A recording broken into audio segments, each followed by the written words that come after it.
Live at 10. It's a hot-button political issue that Nebraskans will likely vote on this November: Medicaid expansion. Supporters say 90,000 low-income people in our state need the help. Opponents believe it's too expensive. Good evening, I'm Craig DeGrelli. And I'm Jennifer Griswold. Tonight, reporter Maya Fine spoke with a woman who says it's a last resort for her and her husband. Maya? Yeah, Jen, Craig, last week while out in Fremont for another story, Pamela, Chris, and her husband reached out to me to discuss the Medicaid expansion. They have nearly $500,000 worth of medical debt. So today I went back to Fremont and sat down with her.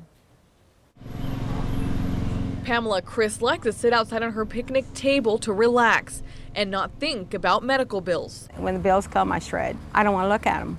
I don't want to look at them because I don't want him to get any more upset. I don't need to get any more upset. Chris and her husband are both disabled and cannot work. My husband has heart conditions. My husband has had several heart attacks, major heart attacks, in which our recent one was January of this year. He has them quite often, and now his heart is only pumping at 27%. She became disabled in 2013 after falling on ice and suffering from a traumatic head injury. I still have residuals from it because I damaged the nerve in my head, which causes the nerves in my arms and my hands to go numb. The countless visits to the hospital have left her and her husband with a stack of unpaid medical bills, totaling almost $500,000. It goes to collections, and that puts us in deep debt. It keeps getting deeper and deeper. We will never get out of it. We will never get out of debt. Usually when we take a trip to Nebraska Medicine, when he's in trouble with his heart, he has to take a life flight out of here, out of Fremont, which is an additional $45,000. Because the Chris have a fixed income of about $20,000 a year, which is above the poverty line, they're subject to share of cost, which means they are not eligible for Medicaid. In my opinion, it's a matter of life and death because people are choosing,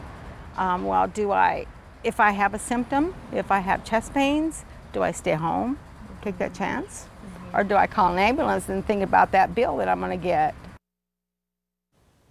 Again, Tamlin told me that those bills just add up, and she's hoping that people go to the ballot and vote on this in November.